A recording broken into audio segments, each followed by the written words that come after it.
सपने बड़े हों तो शुरुआत छोटी होने से फर्क नहीं पड़ता।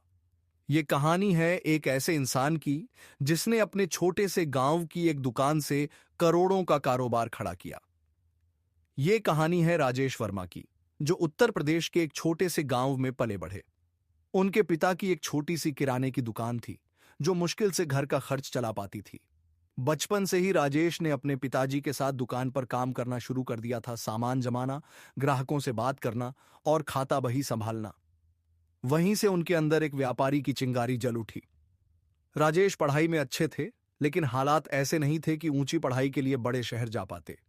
12वीं के बाद उन्होंने दुकान को पूरी तरह संभाल लिया और वहीं से अपने सपनों की नींव रखी। उन्हें समझ आ गया था कि केवल किराने की दुकान से आगे नहीं बढ़ा जा सकता, इसलिए उन्होंने छोटे छोटे बदलाव शुरू किए। उन्होंने ग्राहकों की पसंद को ध्यान में रखते हुए नए प्रोडक्ट्स लाने शुरू किए, जैसे कि बेकरी आइटम्स, फ्रोजन फूड और कॉस्मेटिक्स। ग्राहकों की संख्या बढ़ने लगी।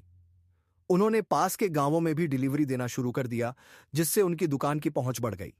उन्होंने अपने 2 दोस्तों को साथ जोड़ा और एक छोटा मोबाइल ऐप बनवाया, जिससे लोग ऑर्डर कर सकते थे। 5 साल में उन्होंने गांव के पास एक छोटा गोदाम खोला और थोक विक्रेताओं से सीधे डील करना शुरू कर दिया। अब वह केवल खुदरा ही नहीं, बल्कि थोक में भी सामान बेचने लगे। उनकी आमदनी दोगुनी हो गई। राजेश की मेहनत और दूरदर्शिता रंग लाई। 10 सालों में उन्होंने अपने गांव और आसपास के क्षेत्रों में 12 मिनी मार्केट्स खोल दिए। आज उनका ब्रांड वर्मा फ्रेश मार्ट उत्तर भारत के कई जिलों में जाना पहचाना नाम बन चुका है।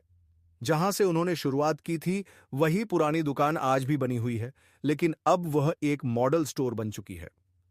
इस कहानी से सीख मिलती है कि बड़े सपनों को पूरा करने के लिए शुरुआत बड़ी नहीं, सोच बड़ी होनी चाहिए।